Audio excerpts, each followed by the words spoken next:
প্রেক্ষাপট আপনি যে মাকে রক্ত দিলেন, আজকে যে রক্ত দিলেন সেই মায়ের বাড়িতে আপনি, আমার মনে হয় কোনোদিন আপনি একটা ফোনের মাধ্যমে একটা খবর পান নাই যে আমার বাচ্চারা ভালো আছে, ওনার দাওয়াত আমার বাড়িতে একটা এসে খেয়ে দেবে, এরকম করা হয়।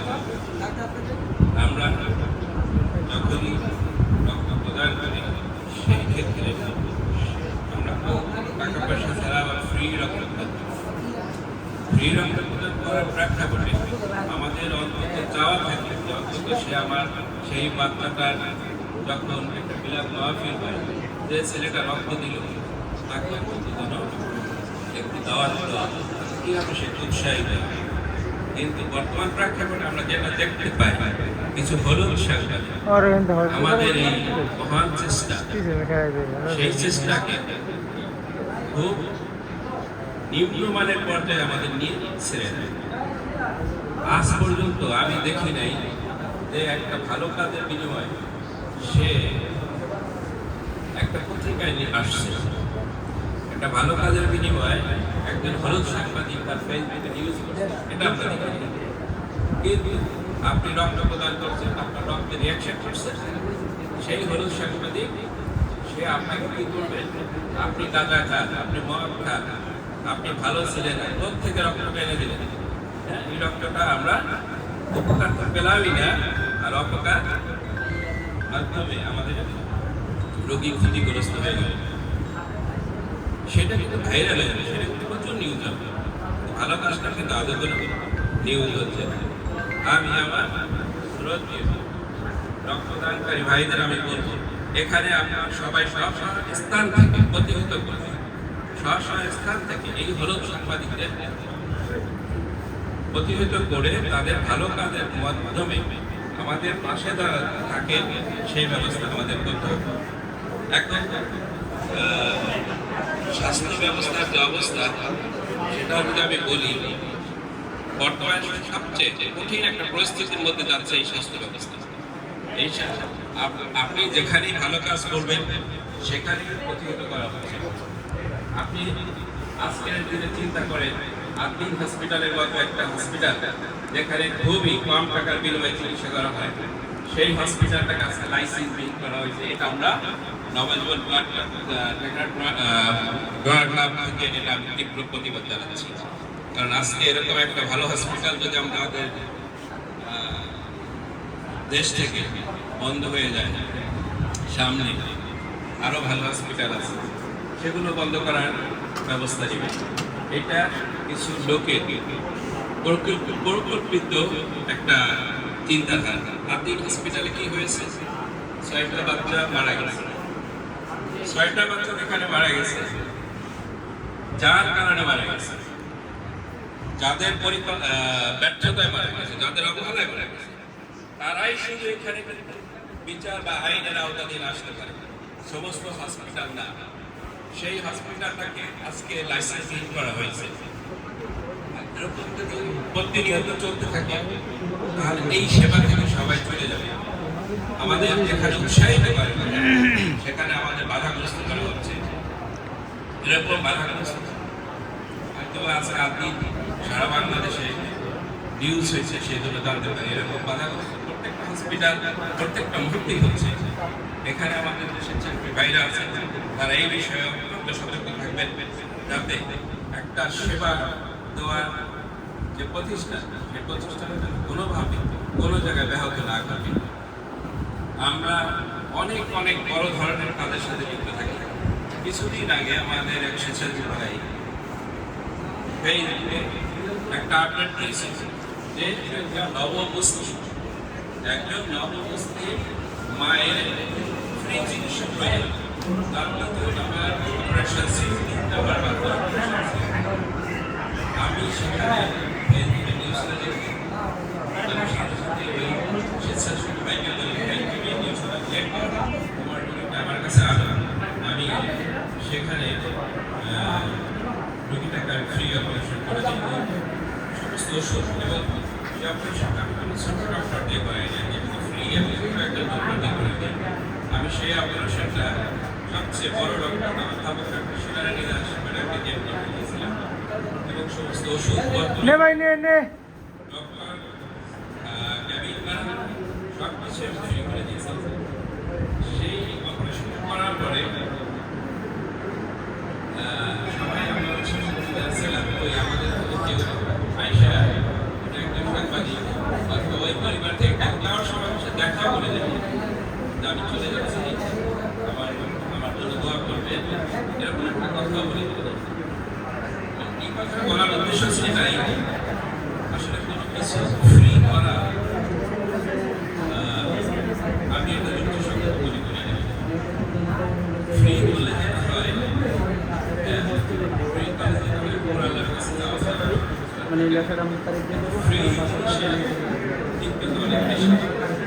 আমি এখানে একটা পরামর্শ দিয়ে দেবো সেটা হচ্ছে আপনি রকি প্রদান করেন এখানে লোকেদের কাছ থেকে কিছু টাকা অর্থ সেটা আমার আগে বক্তব্য ঠিক আছে, এটা আমাকে ইচ্ছায় আমরা রক্তদান করতেছি এবং আমাদের আল্লাহ অনেক বড় এটা আমরা পাবো, কিন্তু সাথে সাথে আমাদের জনসমাজ সচেষ্ট করার জন্য সতর্ক করার জন্য আমাদের এখানে নদীর লোকের কাছ থেকে আমরা একটা অর্থ অবশ্যই নেওয়া উচিত। কারণ একটা লোককে কল করার জন্য বেশ কতটা ফোন দিতে হয়, একটা ডোনার ম্যানেজ করতে গেলে মিনিমাম 50টা ফোন দিতে হয়।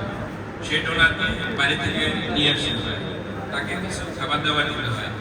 যে রক্ত দিচ্ছে তার থেকে কোনো মাথা ব্যথা নেই, সে ভাবতে চাচ্ছে স্টুডেন্ট আসছে ওদের রক্ত দিবে, ফ্রি দিবে,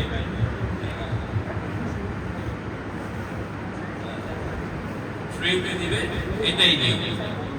কিন্তু ওই লোকটার যে একটা ভাড়ার টাকার খরচ, তার একটা খাওয়া দাওয়ার বিষয়, সে একটা লেবার হতে পারে, সে একজন ভ্যানার হতে পারে, সে একজন দোকানদার হতে পারে, সে একজন প্রশ্রমী লোক হতে পারে। আজকে রক্ত দিচ্ছে তার এই পরবর্তীতে 2 থেকে 3 দিন এক সপ্তাহ সে যদি রেস্টে থাকবে, কল্পনা করবে তার টাকা পয়সা কে দিবে, সেটা যে ওই রোগীটা ওই ডোনারটা যদি গরিব হয় তাকে ওখানে কিছু অর্থ প্রদান করা করতে যায়, সেই ব্যবস্থা করতে হবে। এখানে আমরা প্রত্যেকটা হসপিটালে এটা আমি লিখতে পারি, একটা চার্ট লিখে রাখতে ডোনার ম্যানেজমেন্ট কস্ট, একটা ডোনার ম্যানেজমেন্ট কস্ট, একটা কস্ট হবে। সেই কস্টটা ওই যে ডোনার যারা ম্যানেজ করলো তাদের একটা ফান্ড থাকবে, সেই ফান্ডে কিছু টাকা জমা না হলে এই প্রতিষ্ঠানটা একসময় ভেঙে যাবে।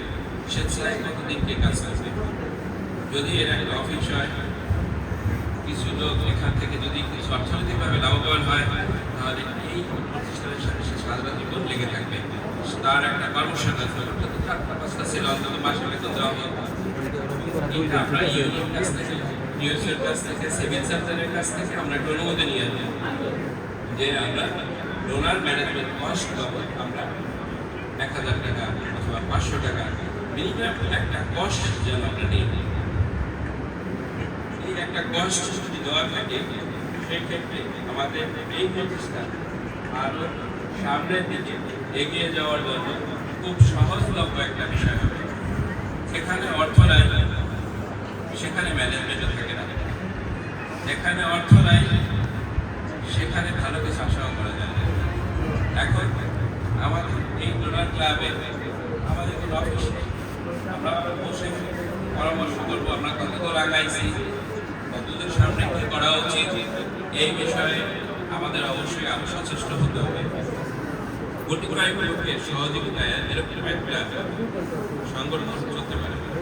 এখানে যে রক্তনিকে দেখেন পরিপূর্ণ জায়গায় একটা নেগেটিভ ব্লাড আমি দেখছি 10 থেকে 15,000 টাকা সেল হয়, অথচ আমরা এখানে আমাদের নিজেদের টাকা খরচ করে রক্ত প্রদান করে সুনাম তো পাচ্ছি না, উল্টা আমাদের যাতে পিছিয়ে নেওয়ার জন্য যা যা করা হচ্ছে সমাজের কিছু লোক এটার জন্য সারাক্ষণ লেগে থাকে। এই জন্য আমাদের সংগঠন শক্তিশালী করতে হলে অবশ্যই আমাদের অর্থ থাকবে হবে। যদি অর্থ না থাকে সংগঠন দুর্বল হবে, সংগঠন নিয়ে আমরা সামনে আগাতে পারবো না। এই সংগঠনকে স্ট্রং করার জন্য আমাদের একটা অবশ্যই তহবিল সংগঠন করতে হবে, এটা আমার পরামর্শ।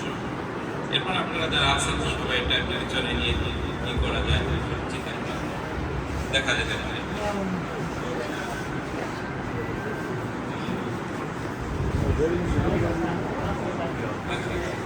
এছাড়া যাতে না হারায়, আমি এতক্ষণ যতগুলো নেগেটিভ কথা বললাম, সেই নেগেটিভ কথাগুলো হচ্ছে আমাদের সংগঠনের জন্য, কোনো রক্ত দাতা বা গ্রহীতার জন্য না। এখন আমি যে কথাগুলো বলবো এটা পজিটিভ কথা, এই পজিটিভ মাথায় রেখে সামনে আগাইতে হবে। আর নেগেটিভ কথাগুলো আমাদের কাজে লাগবে সংগঠন স্থিতিশীল করার জন্য, সংগঠন শক্তিশালী করার জন্য। রক্ত যে যাই করুক না কেন, আমাকে কেউ খুব খারাপ, আমি রক্ত অবশ্যই দিব। সে আমাকে দুটো গালি দিলেও রক্ত দিব, সে আমার সাথে খারাপ আচরণ করলেও রক্ত দিব। আর এখানে একটা প্রাণ নিয়ে কথা, একটা প্রাণ যদি নষ্ট হয়ে যায়, সেখানে একটা পরিবার নষ্ট হয়ে যায়। সেই ক্ষেত্রে একটা প্রাণ আগে সেভ করতে হবে। আমরা অনেক সময় এগুলো কথা বলি না, কিন্তু আমাদেরও একটা সীমা আছে। আমরা এক সময় প্রতিক্রিয়া শুরু করে দিই, কিন্তু আমরা কখনোই প্রতিক্রিয়াটা এরকম যেন না হয় যাতে ওই প্রাণটা চলে যায়, এরকম কোনো প্রতিক্রিয়া যেন না হয়।